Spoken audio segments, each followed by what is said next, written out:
Natural hair colour కోసం చూస్తున్నారా? అయితే Anoos henna and black expert వాడండి. నమస్తే రమ్మగారు. నమస్తే జయ. రమ్మగారు, దశావతారాల గురించి ఒకసారి మాట్లాడుకుందామండి. అక్కడక్కడ మీరు ఒక్కొక్క అవతారం గురించి మనం చెప్పుకునే ఉండుంటాము. ఏకదాటిన ఒక వీడియోలో మనము తెలియచేద్దాం ప్రేక్షకులకి. మొదటిది మనము మామూలుగా ఏం చెప్పుకుంటాం అంటే కార్తీక పురాణంలో చెప్తారు, దూర్వాస మహాముని అంబరీషుణ్ణి శపించినప్పుడు నువ్వు గౌరవించలేదు కాబట్టి 10 జన్మలు ఎత్తుపో అని చెప్పినట్టు ఆ 10 జన్మల్ని భగవంతుడే శిరసావహించి అంబరీషుడి బదులు తనే ఎత్తినట్టు ఒక కథనం చెప్పబడుతుంది. అవునో కాదో తెలీదు, అదొక కథ.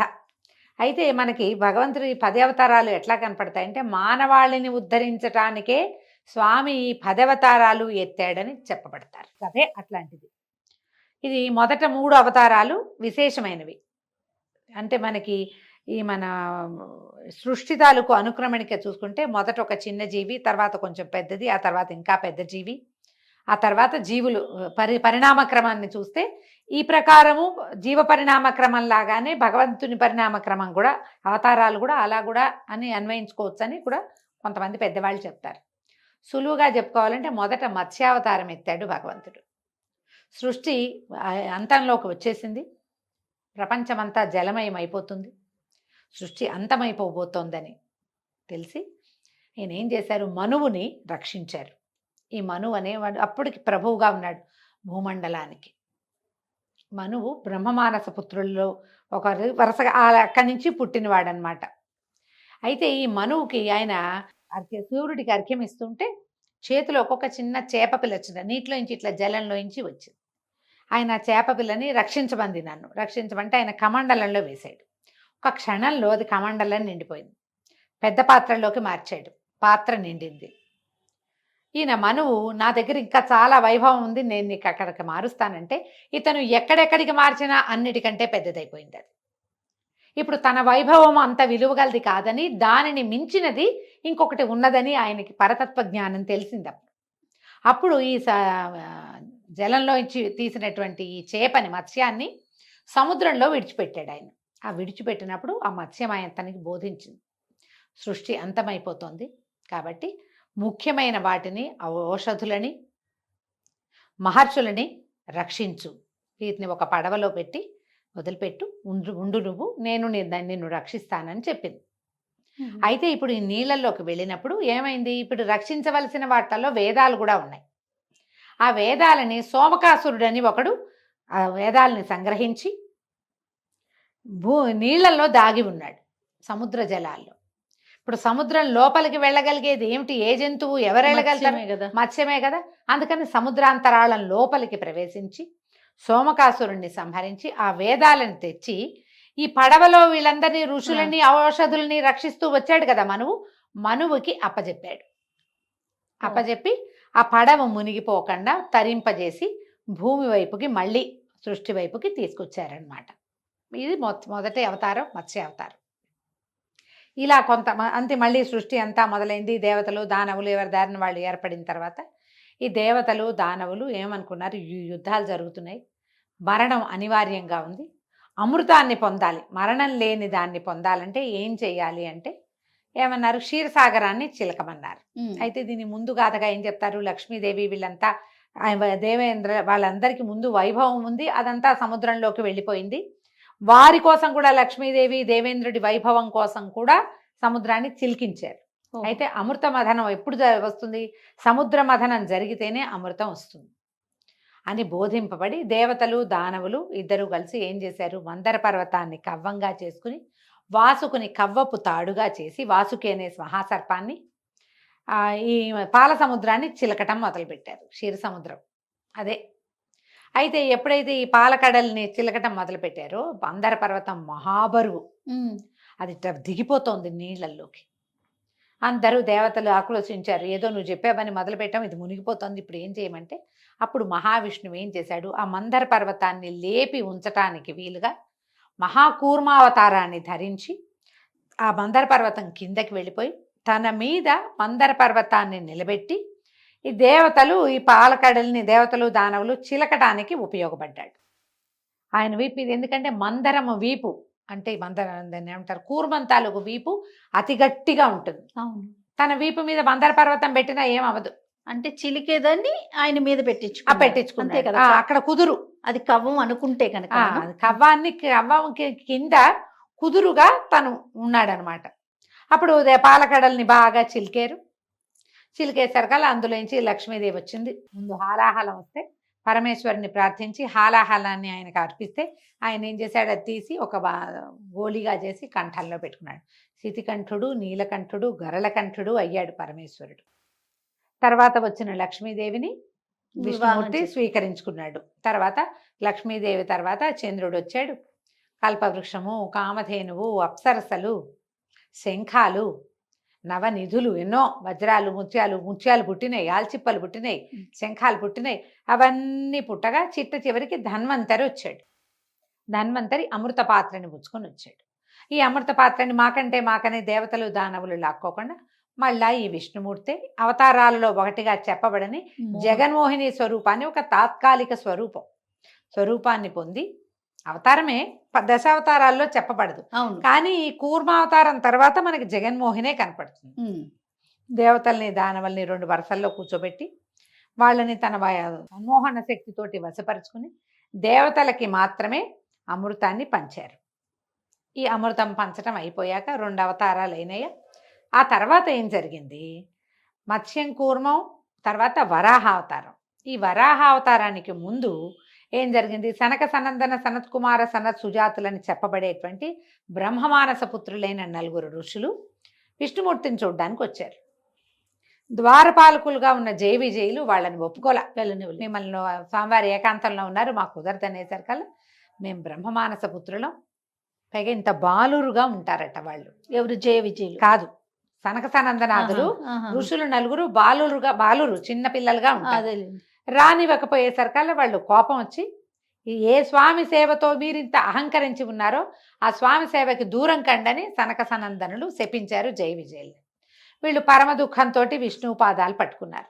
శపించబడ్డాము, నువ్వు ఏకాంతంలో ఉన్నావని, తమరు ఏకాంతంలో ఉన్నారు కాబట్టి వీళ్ళని మేము రానివ్వలేదంటే ప్రభు ఏం చేశాడు, వీళ్ళ మీద ప్రీతితోటి 2 ఆప్షన్స్ ఇచ్చారు. ఈ 2 ఆప్షన్స్ ఏమిటి, ఒకటి 3 జన్మలు విష్ణుద్వేషులుగా ఉండి నా చేతిలోని మరణాన్ని పొంది నన్ను చేరగలరు ఒకటి, లేదా 100 జన్మలు విష్ణు భక్తులుగా జీవించండి. అది అయ్యాక వద్దురుగానంటే వీళ్ళు ఒప్పుకోలే. 100 జన్మలంటే ఎన్ని వేల సంవత్సరాలు, కాబట్టి మాకు 100 జన్మలు వద్దు, విష్ణుద్వేషులుగా అయినా సరే నిన్ను వదిలిపెట్టి మేము ఉండలేము, నీ సేవకి దూరంగా అయ్యి ఉండలేము, నిరంతరము నీ నామస్మరణ చేసే అవకాశాన్ని ఇచ్చి మమ్మల్ని విష్ణుద్వేషులుగా పుట్టించమని కోరుకున్నారు. అప్పుడు విష్ణుద్వేషులైన హిరణ్యాక్ష హిరణ్యకశిపులనే రాక్షసులుగా జయ విజయులు పుట్టారు. ఇప్పుడు వీళ్ళు ఏం చేశారు, రాక్షసులుగా జన్మించినప్పుడు బ్రహ్మ కోసం తీవ్రమైన తపస్సు చేశారు. ఎక్కడా కనపడిన విష్ణువుని నిరంతరము తలుచుకుంటూ విష్ణువుకి ద్వేషులుగా మారారు. విష్ణుద్వేషులే, వాడి మొహం గిట్టదని వాడినే తలుచుకుంటూ ఉంటారు ఎంతసేపు. అయితే వీళ్ళు కోరిన వరాలు ఎలాంటివి, ఒక్కొక్కడు ఒక్కొక్క రకం. 2 హిరణ్యాక్షుడు హిరణ్యకశిపుడు చెరో రకమైన వరాన్ని కోరుకున్నారు. మరణం ఇలాగే కావాలని, అంటే మాకు అసలు మరణమే వద్దన్నారు. ఆయన ఒప్పుకోలే బ్రహ్మదేవుడు, మరణం లేకుండా కుదరదు, మీరు అమృతం దాగలేదు, మరణం అనివార్యం, వరం కోరుకోమంటే 2 చెరుకోటి కోరుకున్నారు. అప్పుడు ఈ వర గర్వంతో ఈ హిరణ్యాక్షుడు ఏం చేశాడు, భూదేవిని పాతాళంలోకి, ఈ సముద్రంలోకి తొక్కేశాడట. భూమి వలవలలాడుతూ నన్ను రక్షించమని కోరుకుంటే అప్పుడు భగవంతుడు ఈ హిరణ్యాక్షుడికి జంతువు వల్ల మరణం ఉంది, ఇంకేం వల్ల మరణం లేదు. అందుకని ఏం చేశారు, ఈ భూమిలోకి, నీళ్లలోకి, బురదలోకి వెళ్ళగలిగే వరాహ అవతారాన్ని తీసుకున్నాడు స్వామి. ఇది 3వ అవతారం. మత్స్యకూర్మ వరాహ అవతారం. వరాహ అవతారాన్ని ఎత్తి ఆదివరాహమూర్తిగా భూమి లోపలికి, ఆ సముద్రం లోపలికి వెళ్ళి ఆ బురదలో అట్లా ఇరుక్కుపోయి ఉన్నటువంటి భూదేవిని తన కోరలతోటి పైకి లేవదీసి హిరణ్యాక్షుణ్ణి సంహరించాడు. అట్లా భూదేవి ఆయనకి భార్య అయ్యింది, ఆయనతోటి రక్షించబడింది. కాబట్టి మళ్ళీ భూమిని యథాస్థానంగా ప్రవేశింపచేశాడు. ఇప్పుడు హిరణ్యాక్షుడు అయిపోయాడా. ఇప్పుడు హిరణ్యకశిపుడు ఏం చేశాడు, ఇంకా విపరీత వరాలు కోరుకున్నాడు. మనిషి కాదు, జంతువు కాదు, వాళ్ళ వల్ల మరణం. మనిషి అయితే కాదు, జంతువుతోటి కాదు, భూమి కాదు, ఆకాశము కాదు, ఇల్లు కాదు, వాకిలి కాదు, పగలు కాదు, రాత్రి కాదు. ఇల్లు వాకిలి కాకుండా ఇట్లా తర్వాత ఆయుధాలతోటి కాదు, చేతులతోటి కాదు నా మరణం అని ఇలా విపరీత వరాలు కోరుకుని హిరణ్యకశిపుడు కూడా పెరిగాడు. వరగర్వంతో అతను దేవతల్ని వాళ్ళని హింసించడం మొదలుపెట్టాడు. మానవుల్ని హింసించాడు, దేవతల్ని హింసించాడు, తనదైన ప్రత్యేక సామ్రాజ్యాన్ని నిర్మించుకున్నాడు. అప్పుడు భగవంతుడు ఇతనికి ఏం చేశాడు, తన భాగవతోత్తముడైనటువంటి ప్రహ్లాదుణ్ణి ఇతనికి కుమారుడిగా పుట్టించి కడుపులో గర్భస్థ శిశువుగా ఉన్నప్పటి నుంచి అతనికి నారాయణ మంత్రోపదేశం చేయించి నారదుడి ద్వారా నిరంతర నారాయణ స్మరణ చేసేవాడిగా చేసి అతనిని రక్షించటానికి, అతని మాట ఉంచడానికి అతను చూపించిన స్తంభంలో నుంచి నరహరిగా ఉద్భవించాడు స్వామి. మనిషి కాదు, జంతువు కాదు. సగం శరీరం మానవ దేహం, శిరసేమో సింహం. అప్పుడు రాత్రి పగలు గాని సంధ్యా సమయంలో, ఇల్లు వాకిలి గాని గడప మీద, ఆకాశము భూమి కాని తన తొడల మీద, చేతులు కాదు ఆయుధము కాని తన గోళ్ల చేత అట్లా హిరణ్యకశిపుణ్ణి సంహరించాడు. 4వ అవతారం అయిందా? మత్స్యకూర్మ వరాహ నరమృగం ఈయన. తర్వాత ఇంకా మళ్ళీ కొంతకాలం గడిచింది. ఇంకా ఇప్పుడు వీళ్ళు మళ్ళీ ఇది జయ విజయులు ఇద్దరు ఇంకోసారి పుట్టాలి. ఈ ఇంకోసారి పుట్టే లోపల ఇంకొక 2 అవతారాలను తీసుకున్నాడు స్వామి. ఈ 2 అవతారాలు ఏమిటి? వామనావతారం, పరశురామ అవతారం. ప్రహ్లాదుడి మనవడైన బలి ఎక్కువ యజ్ఞాలు చేసేవాడు, విష్ణుభక్తి కలవాడే. బలి చక్రవర్తి విష్ణుభక్తి ఉన్నవాడే ఉండి కూడా అతను చాలా యజ్ఞాలు చేయటం వల్ల ఏమైంది, 100 యజ్ఞాలు పూర్తయితే అతనికి ఇంద్ర పదవి ఇవ్వాలి. స్వభావరీత్యా రాక్షసుడు, పుట్టుకతోటి రాక్షసుడు, స్వభావము రాక్షసుడు స్వభావమే. ప్రహ్లాదుని కుమారుడు విరోచనుడు, విరోచనుని కుమారుడు బలి. ఇప్పుడు ఇతనికి ఇంద్ర పదవి వచ్చేస్తుంది. అప్పటికే అతను 3 లోకాలని జయించి తన అదుపులో పెట్టుకుని ఉన్నాడు. అందుకని ఈ బలిని నిగ్రహించడం కోసం అదితి కశ్యపుల కడుపున వామనావతారంలో పుట్టాడు విష్ణుమూర్తి. మళ్ళీ చిన్న బాలుడు, వామనుడు అంటే చిన్న బాల స్వరూపమే.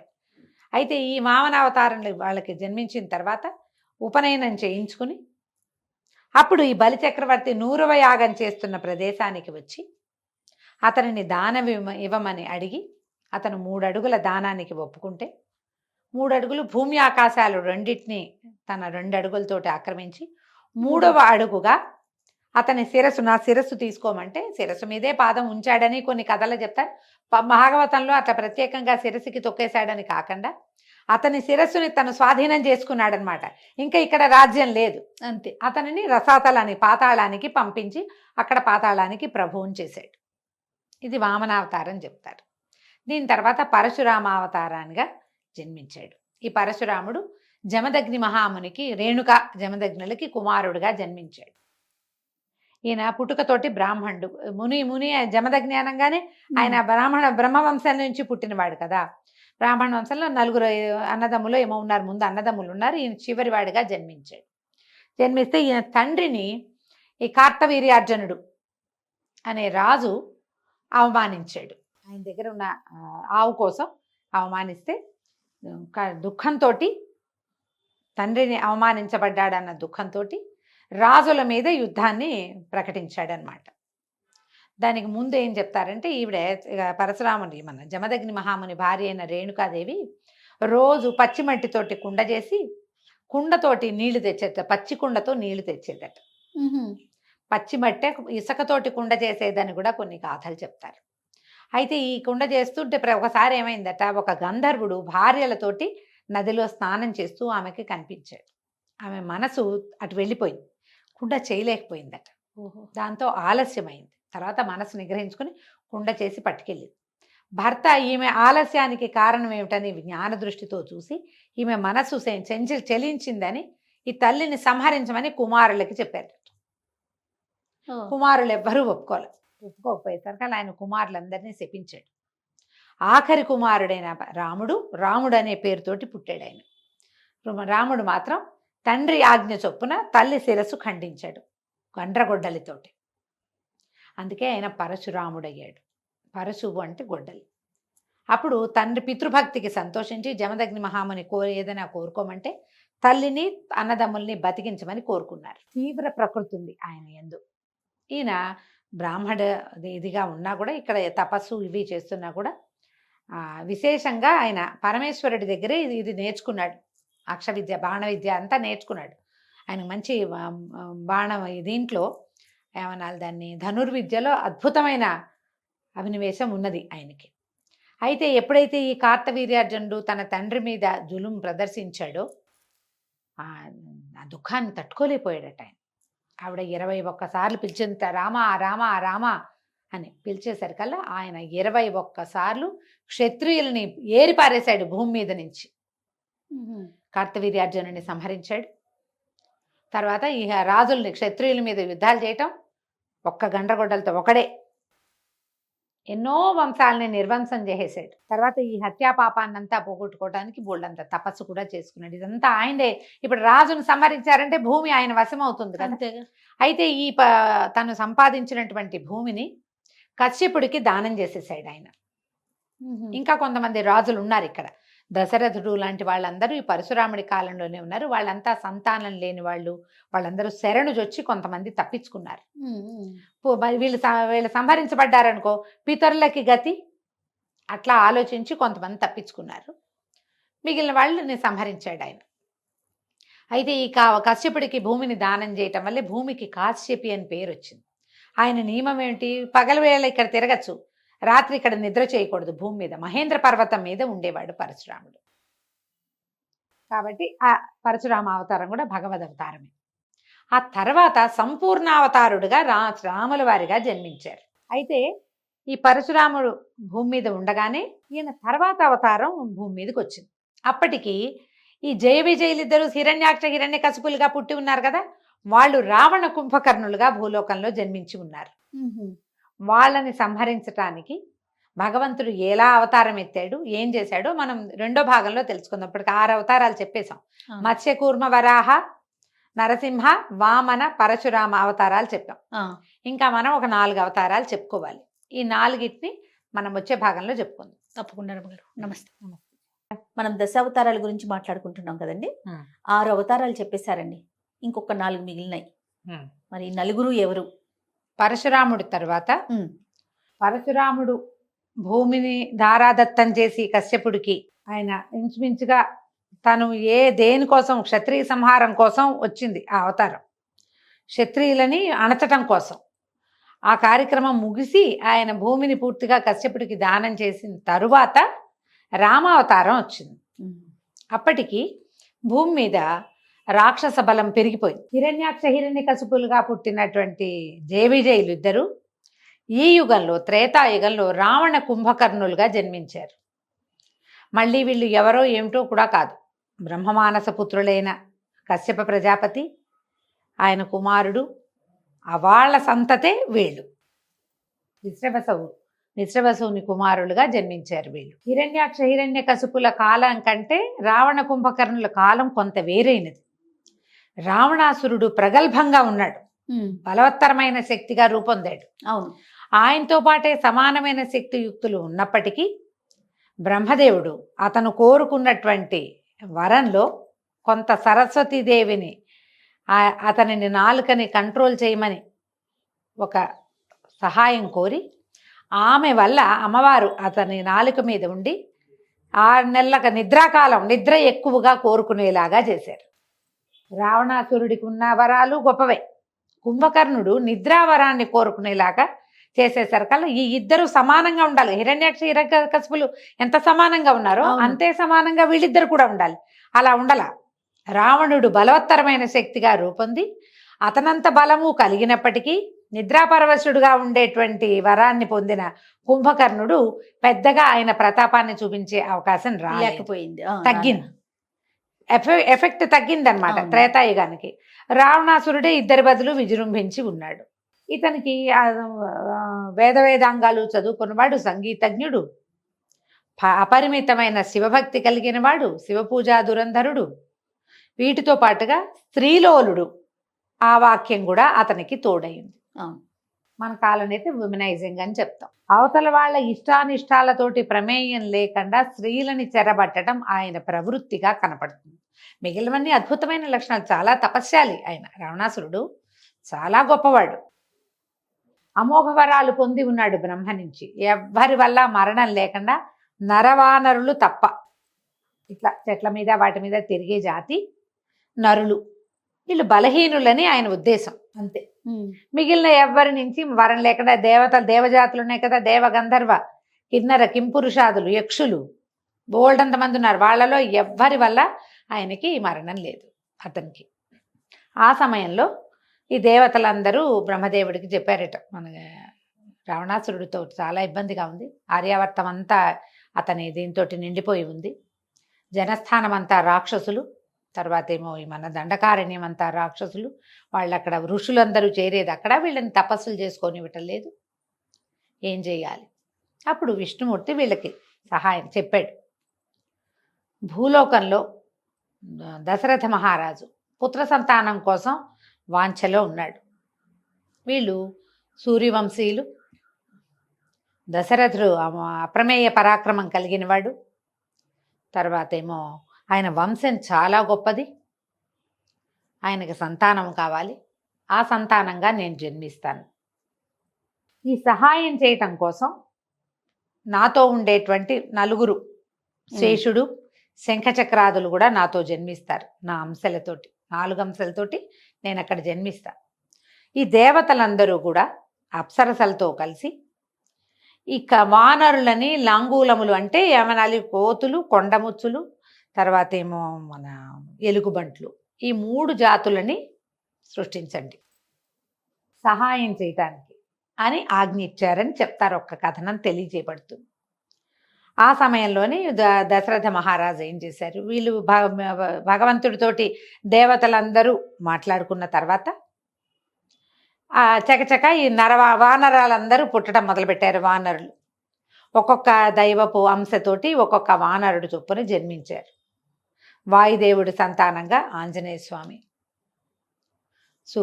సుగ్రీవులు, మిగిలిన మొత్తం నలుడు, నీలుడు, మైందుడు, ద్వివిధుడు, వీళ్ళందరూ కూడా ఒక్కొక్క దేవతాంశతోటి జన్మించారు. వాళ్ళది ఒక ప్రత్యేక సామ్రాజ్యం ఏర్పడి ఉన్నది. అప్పుడు దశరథ మహారాజు ఏం చేశారట, పుత్రకామేష్టి యాగం చేశారు. ఆ పుత్రకామేష్టికి ఒక ప్రత్యేకమైన విధానము, అది అందరూ చేస్తే ఫలించదు, దానికోసమని ఆయన ప్రత్యేకంగా ఋషిని తీసుకొచ్చారు. ఋష్యశృంగ మహామునిని తీసుకొచ్చుకుని ఆయనతోటి ఈ యజ్ఞం చేయించారు. అశ్వమేధము చేశారు ముందు, తర్వాత పుత్రకామేష్టి కూడా చేస్తే, ఆ పుత్రకామేష్టి యాగం పూర్తయిన తర్వాత ఒక దైవం, ఒక ఆయన దీనిలో యజ్ఞపురుషుడు బయటకు వచ్చి వీరికి పాయసాన్ని ఇచ్చాడు దశరథ మహారాజుకి. ఆ పాయసాన్ని 4 భాగాలు చేసి సగభాగం ఒక ఆవిడికి, అందులో సగం ఇంకొక ఆవిడికి, మిగిలిన దాంట్లో సగం మళ్ళీ వెనక్కి అలా పంచి 3 భార్యల యందు పాయసాన్ని 4 భాగాలుగా పంచారు దశరథ మహారాజు.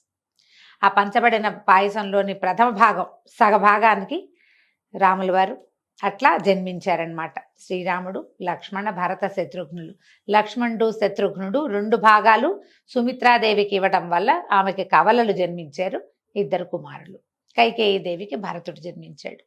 ఈ 4 కుమారులు చక్కగా పెరిగారు. పెరుగుతూ ఉండగా విశ్వామిత్ర మహాముని వచ్చారు. వీళ్ళకి ఏంటంటే దశరథ మహారాజుకి రఘువంశానికి కులగురువు వశిష్ఠులు.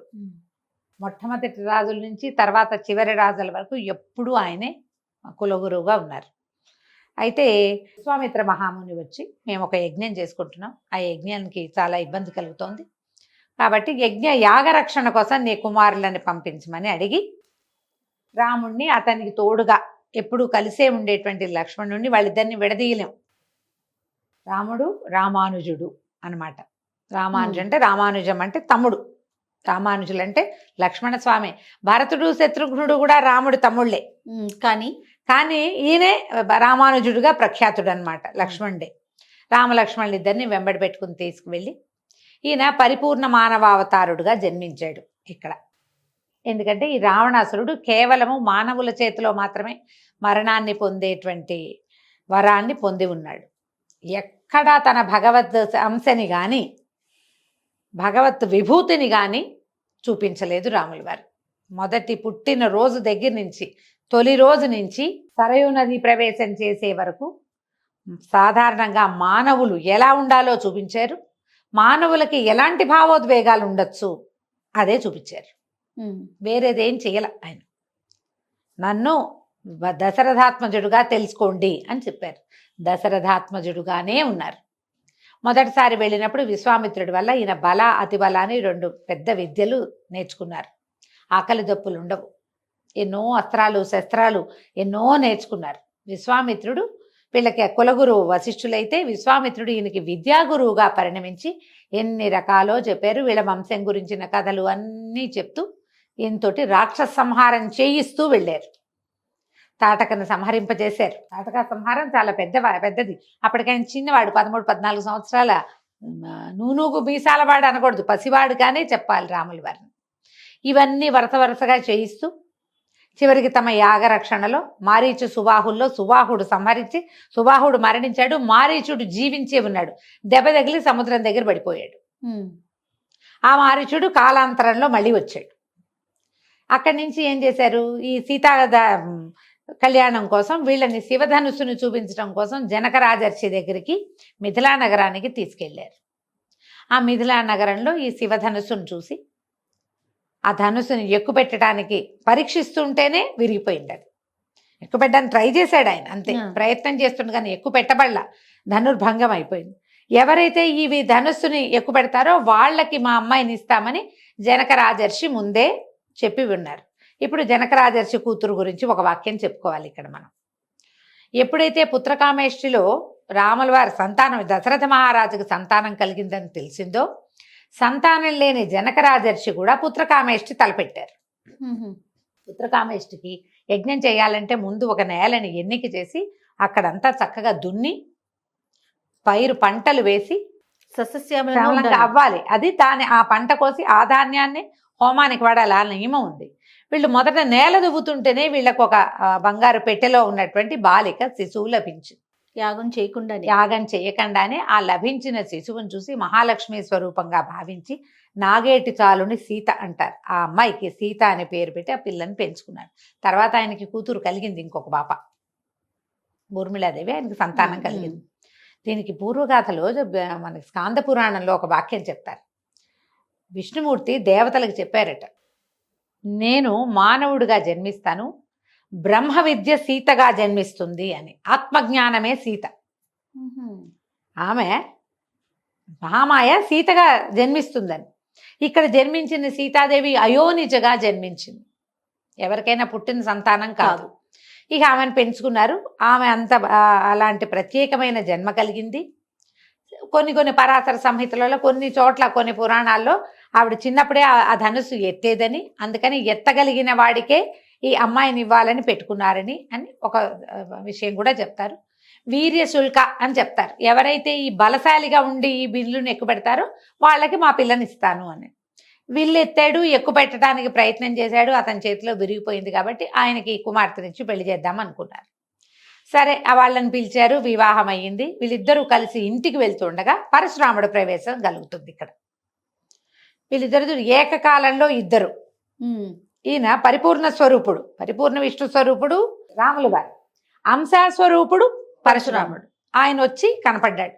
నువ్వు శివధనస్సుని విరిచావుట, నా దగ్గర ఇదిగో వైష్ణవ ధనస్సు ఉంది, దీన్ని విరవమంటే ఎక్కుపెట్టమంటే అది చేతికి ఇచ్చేసరికల్లా ఈయనకి వాళ్ళ ఇద్దరి స్పర్శ తగిలేసరికి ఆయనకి తెలిసింది పరశురాముడికి, తను నిలబడి ఎవరి ముందైతే నిలబడ్డాడో అతడు సామాన్య మానవుడు కాదని, సాక్షాత్ భగవద్విభూతే మానవాకారంలో మనకి కనపడుతోందని ఆయన తెలుసుకున్నారు.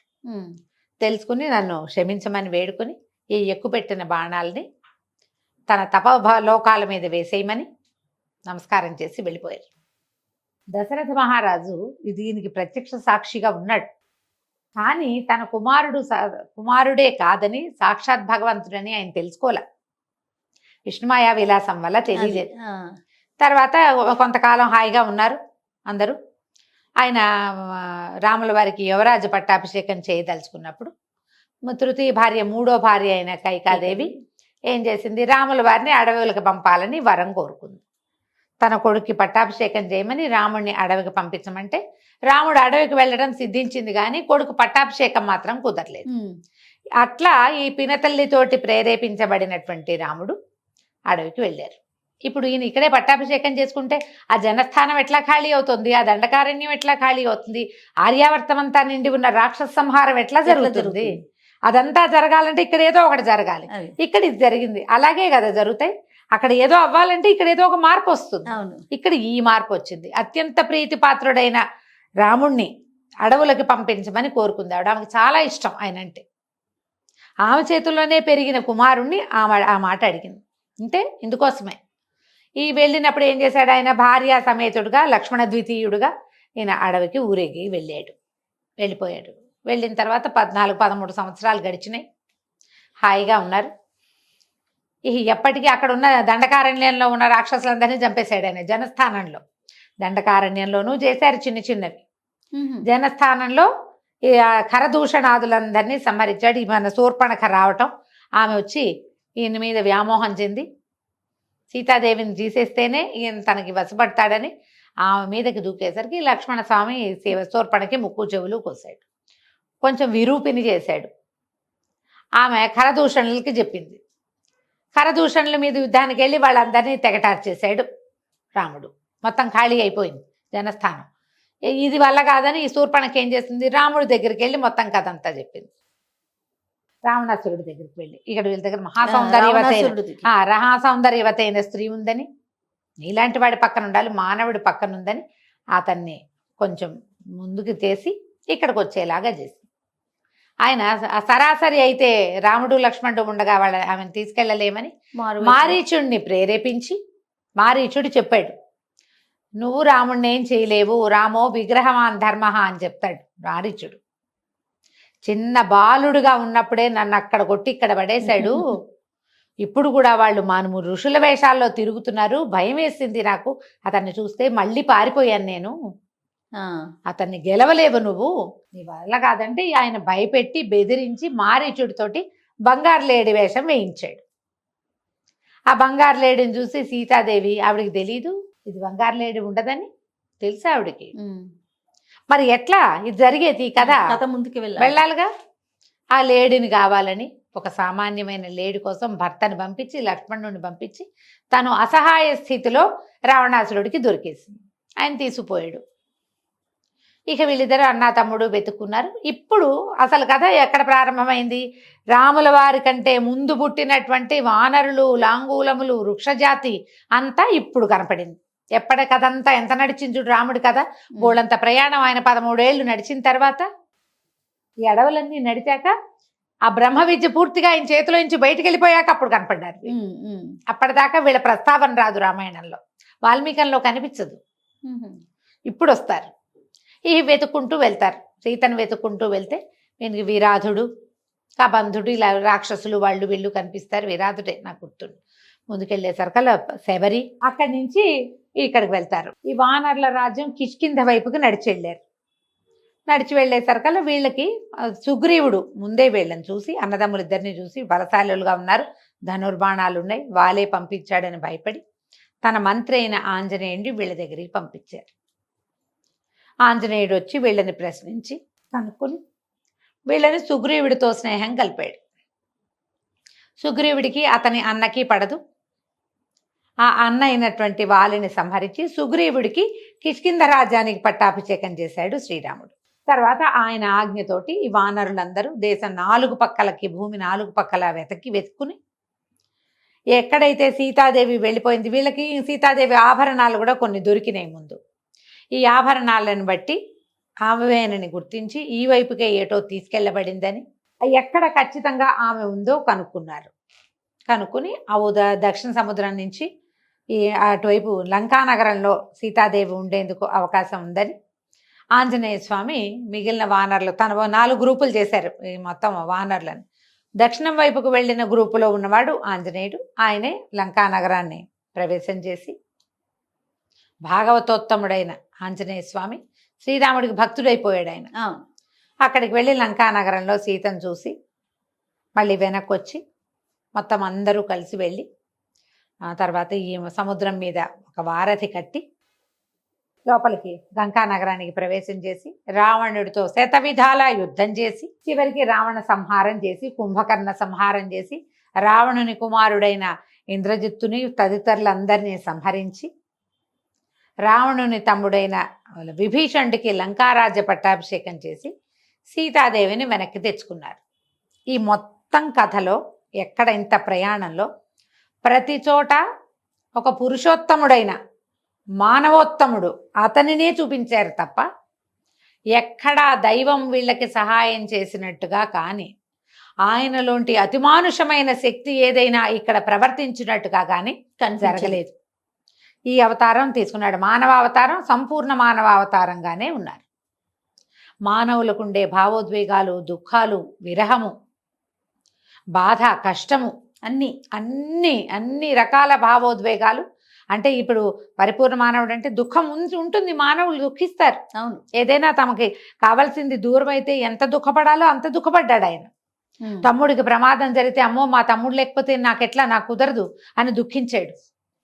తమ్ముడు లేకపోతే కుదరదు అనుకున్నాడు. భార్య లేకపోతే కుదరదు, తమ్ముడు లేకపోతే కుదరదు. ఆయనకి దెబ్బ తగిలితే తమ్ముడు జీవించడేమోనని బెంగ పెట్టుకున్నాడు. ఆ తమ్ముడిని జీవింపజేసిన వాడిని నువ్వు కూడా నా తమ్ముడు లాంటి వేయడనని కౌగలించుకున్నాడు. మనుషులంతా చేసేది అది, మానవులు చెయ్యవలసినదమ్మా అది. అది మానవులు చేయవలసింది. ఇంత ప్రయత్నం చేశాడు, ఎక్కడ వదిలిపెట్టలా. ఎంత ప్రయత్నం చేశాడు. మానవులు ఎలా ఉండాలో చూపించడానికి భగవంతుడు స్వయంగా ఈ అవతారాన్ని ఎత్తి చూపించాడు.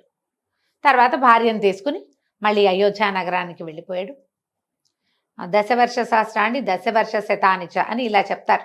11,000 సంవత్సరాలు రాముడు రాజ్యం చేశాడని మన వాల్మీకి రామాయణంలో చివరి భాగంలో కనపడుతుంది. 11,000 సంవత్సరాలు ఆయన రాజ్యం చేశారు. చివరి రోజుల్లోనే అనిపిస్తుంది మనకి సీతాని పంపించేశారు అడవులకి. మొదటేమో మనకి రావణాసురుడి దగ్గర ఉన్నప్పుడేమో అగ్ని ప్రవేశం చేయించి అగ్ని పునీత సీతను తెచ్చుకున్నారు.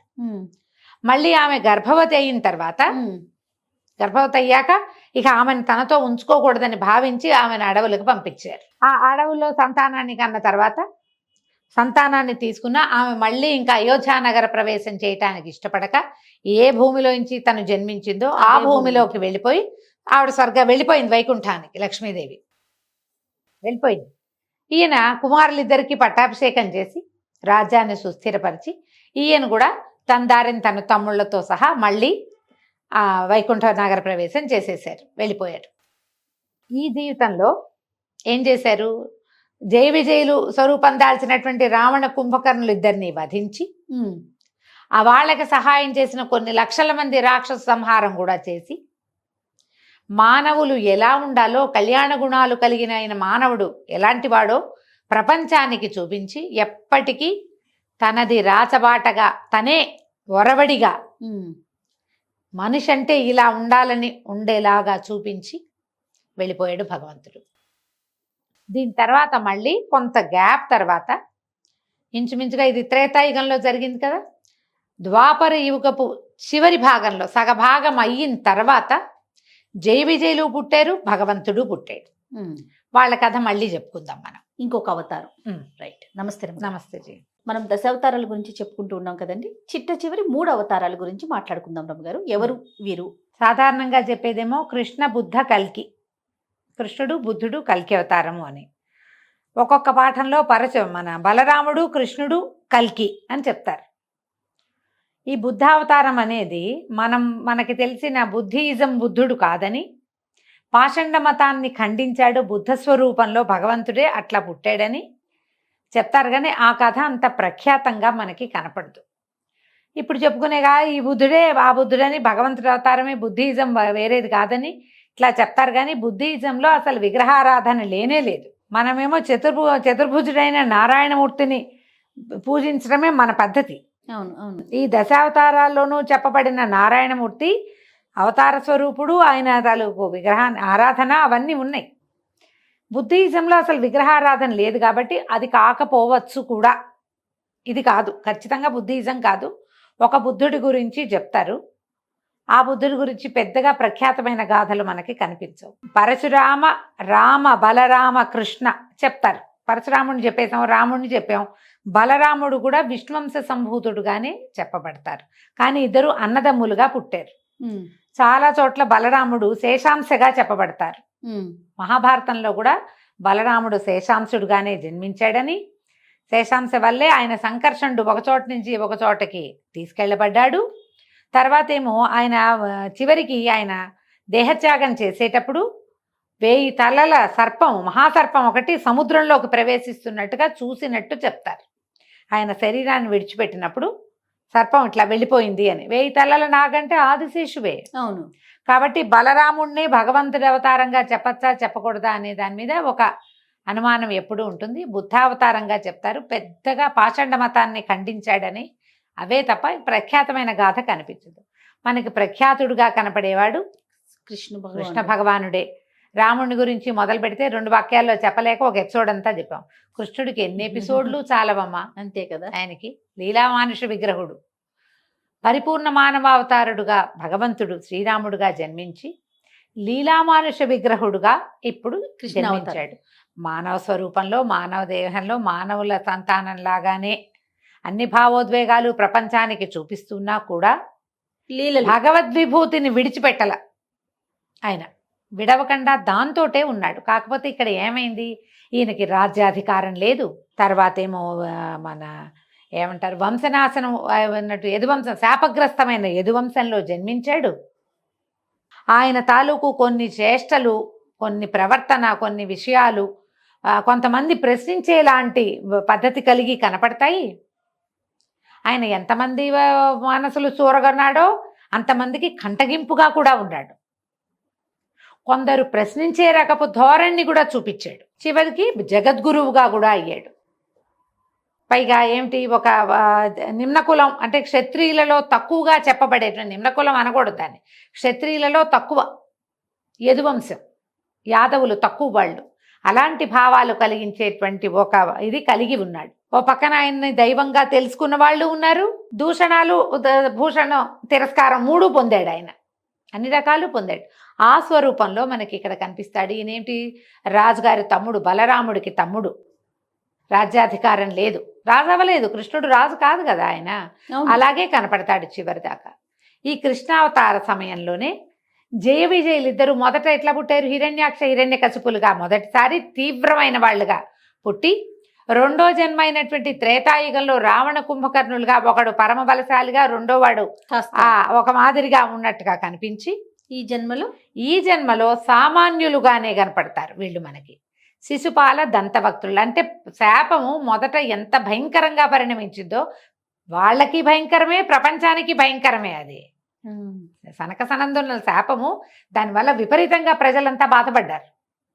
రెండోసారి కొంతమంది బాధపడ్డారు, మూడోసారి ఏదో సుమారైనది. ఈసారి భగవంతుడికి బంధువులుగా పుట్టారు వీళ్ళిద్దరు.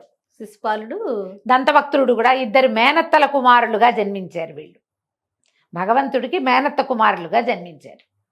ఈ భగవంతుడు ఎక్కడ పుట్టాడు, ఈయన ఒక చోట పుట్టి ఇంకొక చోట పెరిగాడు. ఈ పుట్టటానికి కూడా చెరసాల, ఒక అంటే ఆమోదయోగ్యమైన జన్మ కాదు, ఆమోదయోగ్యమైన పెంపకం కాదు.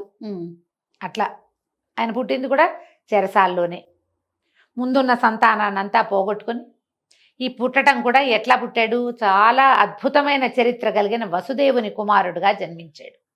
ఈ వసుదేవుడిని ఆనక దుందుభి అంటారు. ఆ వసుదేవుడు పుట్టినప్పుడట ఆకాశం నుంచి దేవదుందుభులు మోగినాయట. ఆనక దుందుభి అంటే ఆనకము అంటే ఆకాశం నుంచి, నకం అంటే స్వర్గం, అక్కడి నుంచి దుందుభులు మోగినాయి. ఆయన అంత గొప్పవాడు. ఆయనకు అందుకని భగవంతుడు ఆయనకి కుమారుడుగా జన్మించాడు. భగవంతుడిని మొట్టమొదట మోసే అవకాశం ఆయనకి గరుత్మంతుడు, ఆదిశేషుడు తర్వాత వసుదేవుడికే లభించింది. పుట్టిన మరుక్షణం మోసాడు. మరి విశేషం కాదా? మరి అలాంటి విశేషమైన జన్మ కలిగిన వసుదేవుడికి వాళ్ళు కొంతమంది 3-4 అన్నదమ్ములు, 5-6 ఆడపిల్లలు. వాళ్ళు ఆ 5-6 ఆడపిల్లల్లో ఒక ఆవిడ పాండవుల తల్లి అయినటువంటి కుంతి, వసుదేవుడు అప్పచెల్లెలు. ఒక ఆవిడ శిశుపాలుడి తల్లి, ఇంకొక ఆవిడ దంతవక్త్రుని తల్లి. ఇట్లా వరుసగా ఉన్నారు. అయితే ఏమైంది, వీళ్ళల్లో కుంతి యొక్క కుమారులేమో భగవంతుడికి పరమ ప్రీతిపాత్రులు, భక్తులు, పాండవులు. ఒక మేనత్త కుమారులు, ఇంకో మేనత్త, ఇది ఆఖరి మేనత్త కుమారులు ఇద్దరు శత్రువులయ్యారు. మరణం తప్పల వాళ్ళకి భగవంతుడి చేతిలోనే. అయితే ఇక్కడ దేవకి వసుదేవులు ఇద్దరిని ఆమె యొక్క సోదరుడైన కంసుడు, ఈమెకి యొక్క అష్టమ గర్భం వల్ల తనకి మృత్యు వస్తుందని ఆ అశరీరవాణి ఆకాశవాణి ద్వారా తెలుసుకుని చెల్లెల్ని, బావగారిని ఇద్దరిని చెరసాల్లో పెట్టాడు. పుట్టిన శిశువుని పుట్టినట్టు వధించాడు. ఆ 6వ శిశువు 7వ శిశువు దగ్గరికి వచ్చేసరికల్లా ఎప్పుడైతే శిశువు పడంగానే వీళ్ళకి ఒక ఆజ్ఞ వచ్చింది, ఈ శిశువుని తరలించాలి అని. ఎట్లా తరలించారు? పుట్టాక కాకుండా గర్భాన్నే తరలించారు. మొట్టమొదట ఆ గర్భాన్ని వసుదేవునికి ఇంకొక భార్య అయినటువంటి రోహిణీదేవి గర్భానికి ఇక్కడ నుంచి తీసి ఆ గర్భాన్ని ఆమె యందు ప్రవేశపెట్టింది మాయ. యోగమాయాదేవి చేసింది ఆ పని. శిశువు కడుపులో ఉండేదాన్ని కూడా మాయనే అంటారు. అవును కదా. ఆ మాయని ఇక్కడి నుంచి ఉన్న శిశువుని ఈమె గర్భం నుంచి ఆమె గర్భంలోకి మార్చి దేవికి 7వ గర్భపాతమైందని ప్రచారం జరిగింది. పాతం అవల సంకర్షణ చేయబడి ఆయన ఇక్కడి నుంచి లాగబడి అక్కడ ప్రవేశపెట్టబడి ఇక్కడి నుంచి వెళ్ళిపోయాడు, బయటికి వేరే చోటకి తరలించబడ్డాడు. ఆవిడేం చేసింది, ఈ వసుదేవుడి స్నేహితుడైనటువంటి ఈయన నందరాజు దగ్గరికి వెళ్ళి అతని గోకులంలో ఆవిడ రక్షణ పొందింది. శిశువుని అక్కడ గన్నది. అక్కడ మగపిల్లవాడు పుట్టాడు. అంటే 7వ కుమారుడు జన్మించాడు. ఆయనే మనం చెప్పుకునేటువంటి బలరాముడు. శేషాంశగా చెప్తారు. భగవదంశ విష్ణువంశ సంభూతుడుగా కూడా చెప్పబడతారు. ఈ శేషాంశతోటి పుట్టినవాడు కిందటి జన్మలో రామావతారంలో తమ్ముడిగా ఆయన్ని సేవించి భగవంతుని సేవించి ఇక్కడ అన్నగా పుట్టి భగవంతుని సేవలు అందుకున్నాడు.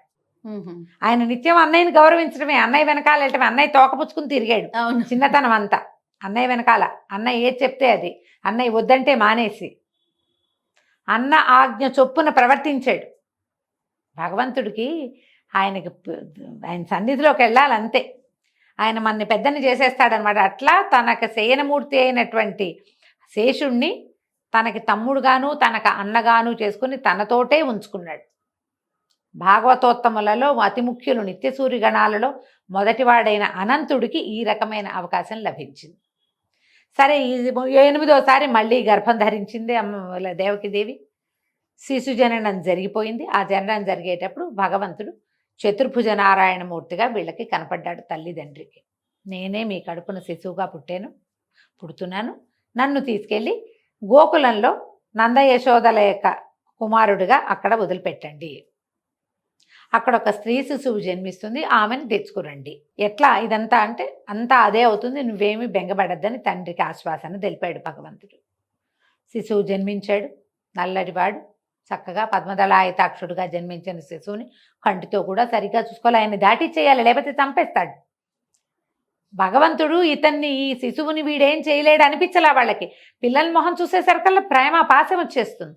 ఆ పిల్లాన్ని తప్పించడానికి ఈయన ఏం చేశాడు, వసుదేవుడు శిశువుని ఒక బుట్టలో పెట్టుకుని చెరసాల తలుపులతో వాటంతటా అవే తెరుచుకున్నాయి. అందరూ నిద్రపోతున్నారు. ప్రపంచమంతా మాయ కమ్మివేసి ఉంది. ఆ మాయలో కేవలం వసుదేవుడు ఒక్కడే ఈ భగవద్బాలకుడైన శ్రీకృష్ణమూర్తిని ఎత్తుకుని తీసుకుపోయి యమునని రాత్రిపూట దాటించి వెళ్ళి నందుడి ఇంట్లో యశోద పక్కన శయనింపజేసి ఆ శిశువుని అక్కడ ఉన్న ఆడపిల్లని ఎత్తుకుని తీసుకొచ్చేసాడు వెనక్కి. తీసుకొస్తే అక్కడ ఎవరు పుట్టారు? ఏ యోగమాయ అయితే మొదట 7వ గర్భాన్ని తీసి రోహిణి గర్భంలో ప్రవేశపెట్టిందో ఆ మాయే ఇక్కడ స్త్రీ శిశువుగా జన్మించి ఉంది. ఆ యోగమాయని తీసుకొచ్చారు. ఇంటి లోపలికి రాగానే కేవ్వుమని ఏడ్చింది. పిల్లని ఒక నిమిషం చూడనివ్వలా, అమ్మా నాన్నని చూడనివ్వలేదు. ఆమె ఏడ్చింది. వెంటనే ఇది జరిగిపోవాలి. ఈ పిల్లని చూసుకుని వీళ్ళు సంతోషపడే లోపల హుటాహుటిన పరిగెత్తుకుంటూ వచ్చేసాడు కంసుడు. వచ్చాకేమింది, ఇది ఆడపిల్ల, మగపిల్లాడైతే నిన్ను చంపేవాడు, ఆడపిల్ల నిన్నేం చేస్తుంది అని చెల్లెలు బతిమలాడినా దీన్ని సంహరించాల్సిందే. 8వ గర్భమే నాకు శత్రువని ఆ గర్భస్థ శిశువుని గాల్లోకి విసిరాడు. నేలకేసి కొడదాం అనుకున్నాడు, ఎత్తి విసిరాడు.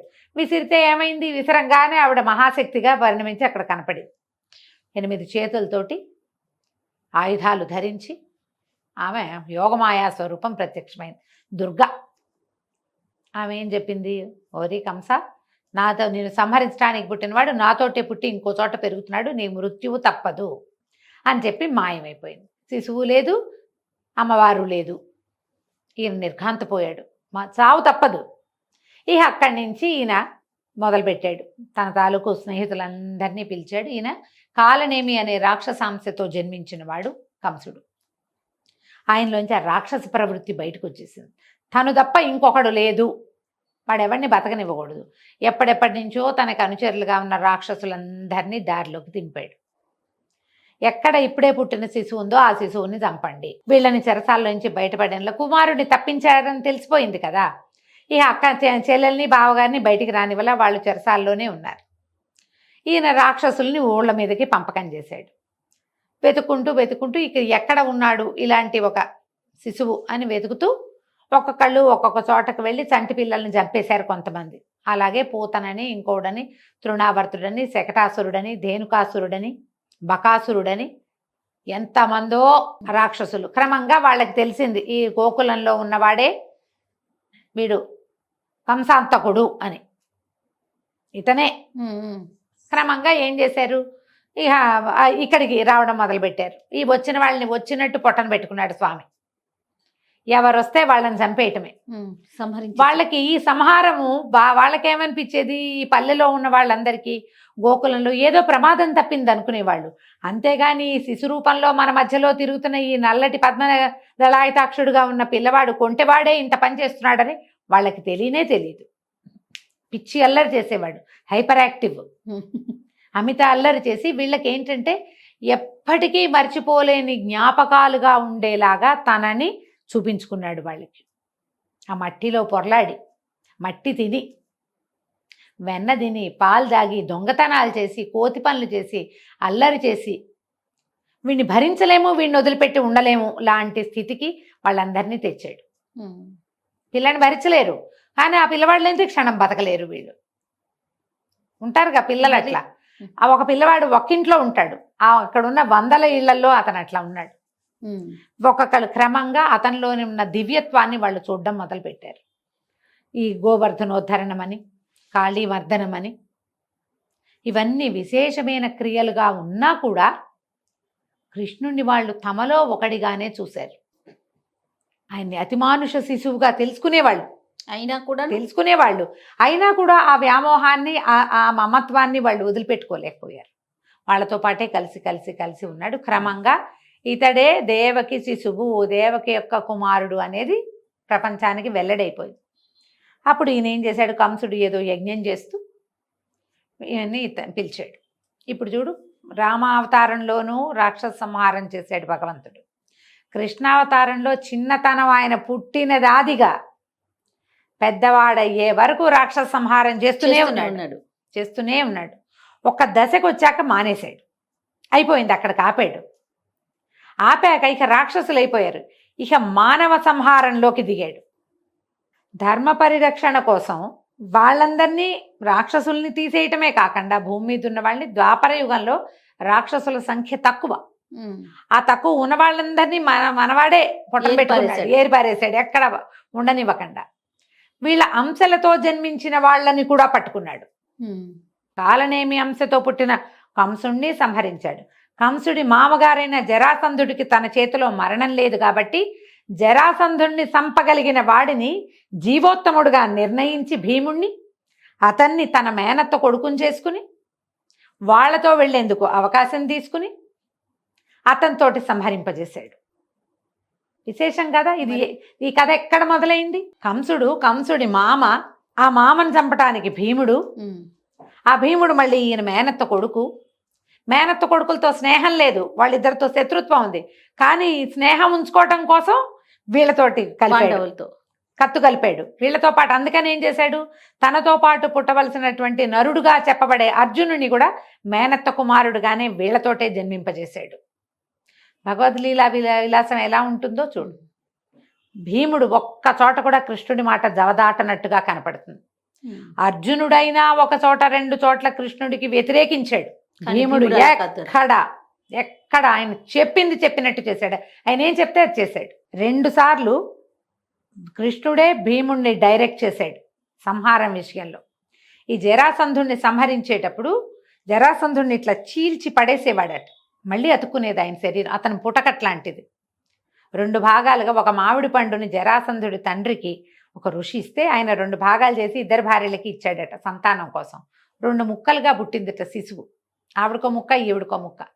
ఆ 2 ముక్కల్ని ప్రాణం లేదని పారేశారట, బయట విసర్జించారు మరుభూమిలో.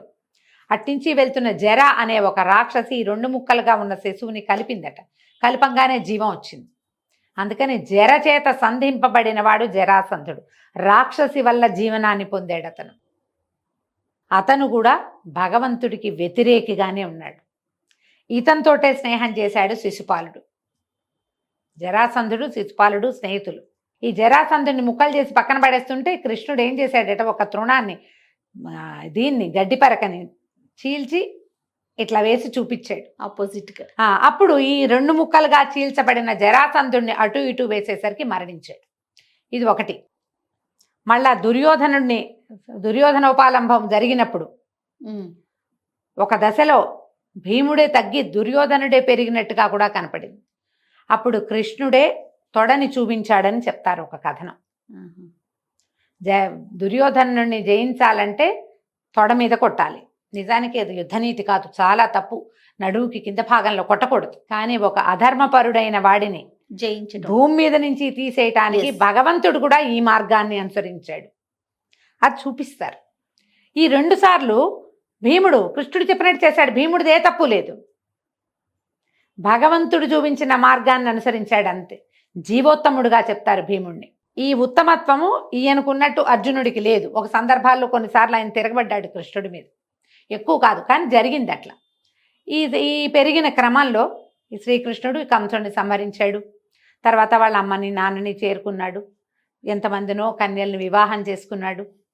తనని వలసి వచ్చిన రుక్మిణీదేవిని చేసుకున్నాడు. తనకి వారి సంతానాన్ని ఇస్తామని కూతుర్లను తీసుకొచ్చిన వాళ్ళని చేసుకున్నాడు. మేనత్త కూతురుని పెళ్లి చేసుకున్నాడు. ఈయన బాలుడిగా ఉండగానే ఈ మేనత్తకి కుమారుడు ఒకడు కలిగాడు, శిశుపాలుడు. అతనికట 3 కళ్ళు 4 చేతులు 5 కాళ్ళు అట్లా వికృత రూపంగా పుట్టాడట శిశువు, మొహం మీద కన్నుతోటి. ఇట్లా పుట్టాడని ఆవిడ దుఃఖిస్తే కార్తాంతికులు ఏం చెప్పారంటే, ఎవరైనా ఒక వ్యక్తి చేయి తగిలితే ఇతను మామూలు కావచ్చు, కానీ ఎవరు ఎత్తుకుంటే ఎవరి చేయి తగిలితే ఇతను పిల్లవాడు నార్మల్ అవుతాడో, ఈ వికృతత్వం పోతుందో అతని చేతిలోనే ఈ పిల్లవాడికి మరణం ఉంటుంది అని. అందుకని ఆవిడ ఏం చేసిందట, అందరినీ రావించి ఊళ్ళో ఉన్న వాళ్ళని బంధువుల్ని అందరికీ పిల్లవాడిని చేతిలో పెట్టేది. అందరూ పిల్లాడిని ఎత్తుకునేవారు. ఆ పిల్లాడి రూపం మారల. శ్రీకృష్ణుడు బలరాముడు మేనత్తకి కుమారుడు కలిగాడని ఆమెను చూడ్డానికి వచ్చారు. 10-11 ఏళ్ళు ఉండుంటాయి బహుశా, అంతకంటే వయసు ఉందని చెప్పరు. అయితే ఈ పిల్లల చేతిలో కూడా మేనల్లుళ్ళ చేతిలో పెట్టింది ఆవిడ పిల్లాడిని. కృష్ణుడు ఎత్తుకోగానే క్యారం అన్నాడు పిల్లాడు. వాడి ముఖం మీద ఉన్న నేత్రం పోయింది, విపరీత స్వరూపం పోయి అందమైన రూపం వచ్చిందట. ఆమె సంతోషించింది, కానీ ఆవిడ భయం వేసింది. ఇతను రాక్షసాంతకుడు. అప్పటికే ఈయన ప్రఖ్యాతి పొంది ఉన్నాడు. 10 ఏళ్ల లోపల ఆయన ఎంతమందిని చంపేశాడు, వాడు చాలా మందిని సంహరించి ఉన్నాడు. అప్పుడు ఆమె అడిగింది, నా పిల్లవాడిని చంపద్దు, ఇట్లాంటిది ఉన్నదంటే 100 తప్పులు వీడివి భరిస్తాను నేను. మేనత్త కుమారుడు అవటం వల్ల నీకు మాటిస్తున్నాను, 100 తప్పుల వరకు వీడిని నేనేమన్ను, 100 దాటితే ఇక నాది లేదు అని చెప్పాడు. ఈ శిశుపాలుడికే రుక్మిణీదేవిని ఇవ్వాలనుకున్నారు. రుక్మిణీదేవి యొక్క అన్నదమ్ములు రుక్మి, అన్నయ్యను ఈ శిశుపాలుడు స్నేహితులు. ఓకే. పిల్లని వాళ్ళకి ఇవ్వడానికి, చేదిరాజుకి ఇవ్వడానికి నిర్ధారణ అయింది. ఆ రుక్మిణీదేవేమో ఈ కృష్ణ పరమాత్మని ప్రేమించింది. ఉత్తరం రాసి పంపించింది. ఆయన ఉత్తరం చూసుకుని నేను నిన్ను ప్రేమించాను, నన్ను వచ్చి తీసుకెళ్ళు అని అమ్మాయి ఉత్తరం రాస్తే మానేయటం ఏమిటి, క్షత్రియ లక్షణం కాదు. అందుకని ఈయన వెళ్ళి అమ్మాయిని తెచ్చుకున్నాడు. రుక్మిణీదేవిని తీసుకొచ్చుకుని పెళ్లి చేసుకున్నాడు. ఇప్పుడు నాకు నిర్ణయించిన భార్య, మేనత్త కొడుకుని నాకు నిర్ణయించిన భార్య నీకేమవ్వాలి, నువ్వు నాకు నిర్ణయించిన భార్యను తీసుకెళ్ళావని కూడా పోట్లాడాడు శిశుపాలుడు. ఈయనవన్నీ తప్పులు లెక్క పెట్టుకుని ఉంచుకున్నాడు. రోజులు గడిచినాయి, కాలం గడిచింది. ఈ గడిచిన తర్వాత ఈయన క్రమంగా సత్యభామాదులందరినీ మిత్రవిందని అందరినీ వివాహం చేసుకున్నాడు కృష్ణ పరమాత్మ. పాండవులు కూడా ఇప్పుడు వీళ్ళకి ఒక మేనత్త కుమారులుగా పాండవులు జన్మించారు కుంతీదేవికి. వాళ్ళతోటి మంచి ప్రగాఢమైన మైత్రి కుదిరింది కృష్ణుడికి. వాళ్ళు కూడా కృష్ణుడు గీసిన గీటు దాటకుండా ఉన్నారు. పాండవులు ఉంటారుగా అట్లా కజిన్స్లో. అయితే అదే సమయంలో ద్రుపదరాజు కుమార్తెగా జన్మించింది ద్రౌపదీదేవి. ఎంత కథ నడిచిందో చూడు. ఈయన అన్నిటికీ సాక్షిభూతుడుగానే ఉన్నాడు భగవంతుడు. ధర్మం కాళ్ళు తప్పి మెల్లిగా 2 కాళ్ల మీద నడవటము, ధర్మ మార్గాన్ని విడిచి ప్రజలు ప్రవర్తించటము వచ్చేసింది. కలియుగంలోకి వస్తుంది. కలియుగము ఆ వాసన ఇంకా దగ్గరికి వస్తోంది. ఇప్పుడు ఈ ధర్మ సంస్థాపన కోసం ఈ కలియుగంలో ఇలా తీవ్ర ప్రకృతి ఉన్న వాళ్ళు, ఈ ద్వాపర యుగంలో తీవ్ర ప్రకృతి ఉన్న వాళ్ళందరినీ ఏరిపారేయటానికి నిశ్చయించుకుని ఉన్నాడు భగవంతుడు. అప్పుడు కొంతమంది ఎవరైతే భగవంతుని మార్గాన్ని అనుసరిస్తారో వాళ్ళు పాండవుల పక్షం చేరారు. భగవద్ విరోధులు, ధర్మ విరోధులు, తమ పట్టిన కుందేటికి మూడే కాళ్ళు అనేవాళ్ళు, తము తప్ప ఎదిరిని ఒప్పుకోని వాళ్ళు అంతా రెండో పక్షంలో చేరారు. అందులో కొందరు మంచివాళ్ళు, మహానుభావులు, భీష్మ పితామహుడు లాంటి వాళ్ళు ఉన్నారు. ఉన్నా కూడా అధర్మ పక్షంలో ఉండవలసిన అగత్యం వాళ్ళది, ఇంకో దారి లేక ఉన్నారు. ఆ దారి లేని వాళ్ళని కూడా తీయించేసాడు, వాళ్ళని కూడా తప్పించేసాడు. ఆ తప్పించటానికి ఏం జరిగింది? యుద్ధం జరిగింది. ఈ యుద్ధానికి ముందే మనకి ఇది శిశుపాలుడు రాజు వాళ్ళని చెప్పాలి కదా, మనం జై విజయులు ఇద్దరిని ఎట్లా సంహరించాడు. అయితే దీనికి ముందు ఈ యుద్ధానికి చాలా ముందే ధర్మరాజు రాజసూయ యాగం చేశాడు. ఈయన ధృతరాష్ట్రుడు కొంత భాగాన్ని, రాజ్యభాగాన్ని ఇచ్చి ఇంద్రప్రస్థానికి వెళ్ళి ఏలుకోమంటే దాన్ని అద్వితీయంగా ఏలుకొని చాలా విశేషమైన రాజపాలన చేసి రాజసూయ యాగం చేశారు. ఆ రాజసూయ యాగం అంతా అయిన తర్వాత రాజులు మొత్తం భూమండలాన్ని పాలించే రాజులందరూ వచ్చారట అక్కడికి. వస్తే అప్పుడు అగ్రపూజ్యులు ఎవరు? ఇప్పుడు ఇంత సభ చేసినప్పుడు ఒకరికి అగ్రపూజ్యత ఇవ్వాలి. ఇక్కడ అగ్రపూజ్యులు ఎవరంటే కృష్ణుడే అగ్రపూజ్యుడని పాండవులు నిర్ణయించుకున్నారు. అప్పుడు ఈ శిశుపాలుడు లేచి, కృష్ణుడికి ఎట్లా ఇస్తావు, ఇతనికి రాజ్యాధికారం లేదు, పైగా యాదవుడు, క్షత్రియులలో కూర్చోబెట్టడానికి పనికొచ్చేవాడు కాదు, శాపగ్రస్తమైన యదువంశంలో జన్మించాడు, ఈయన అట్లా చేశాడు ఇట్లా చేశాడు, ఈయన సరైన వాడు కాదని మాట్లాడాడు. ఈయన 100 లెక్కబెట్టి చివరికి చక్రాయుధాన్ని విడిచిపెట్టాడు. చక్రం వెళ్ళి శిశుపాలుని సంహరించింది. శిశుపాలుడిలోంచి అతని జీవజ్యోతి భగవంతుడిలో లీనమవటం అందరూ చూశారట. ఎందుకంటే ఆయన ద్వారపాలకుడు, ఆయన సేవించడానికే ఉన్నాడు. కానీ ముందు జన్మల్లో ఉన్న తీవ్రత ఇక్కడ మనకి కనపడదు. ఆయనతో పాటు జన్మించారు. దంతభక్తుడిని కూడా అలాగే ఈయన భగవంతుడిని తృణీకరిస్తే ఆయన కూడా ఇలా సింపుల్ యుద్ధంలోనే దంతభక్తుడు కూడా సంహరించబడ్డాడు, ఇంకొక మేనత్త కుమారుడు. ఈ తర్వాత ఆ అగ్రపూజ్యత కృష్ణుడికే లభించింది. ఈ రాజసూయ యాగంలోనే ద్రౌపది ఏదో తమని అపహాస్యం చేసిందని అవమానపడి, పెద్దగా అంత జరగలేదంటారు, మహాభారతంలో అంతగా కనపడదు, ఏదో సందర్భాన్ని ఇట్లా, కానీ మయసభలో అవమానపడ్డాడు సుయోధనుడు. వీళ్ళు ఇంత సంపదతోటి ఎందుకున్నారు, వాళ్ళంత గ్రాండ్గా ఎందుకు ఉండాలి, నేను ఉండాలి ఈ ప్లేస్లోనని అతను ఎక్కువ అసూయకి లోనయ్యి మాయాద్యూతం నడిపి ఆ ద్యూతంలో పాండవులకి ఆడవల పాలు చేశాడు. తర్వాత అజ్ఞాతవాసం చేయించాడు. చివరికి వాళ్ళు సంధికి అడిగితే సంధికి ఒప్పుకోలేదు. కృష్ణుడు కూడా వెళ్ళాడుగా. శ్రీకృష్ణ రాయబారం చాలా విశేషమైన ఘట్టంగా కనబడుతుంది. వాళ్ళు ఒప్పుకోలేదు. చివరికి యుద్ధానికి దారి తీశారు. ఆ యుద్ధానికి మోహరించినప్పుడు అర్జునుడు బెంగపెట్టుకున్నాడు.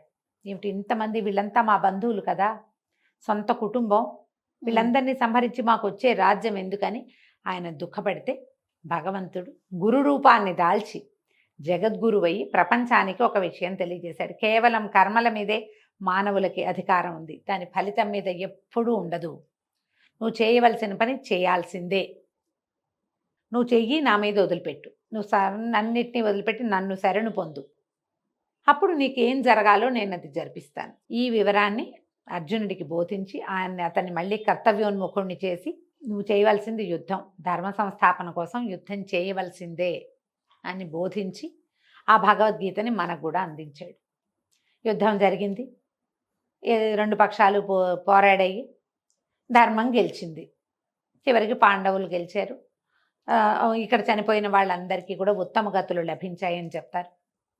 తర్వాత క్రమంగా కొన్ని సంవత్సరాల తర్వాత వాళ్ళ మనవడికి పట్టం కట్టి పాండవులు వెళ్ళిపోదాం అనుకున్నారు. అంతకుముందే భగవంతుడైన కృష్ణుడు కూడా స్వస్థానాన్ని చేరుకోవటానికి వెళ్ళిపోయాడు.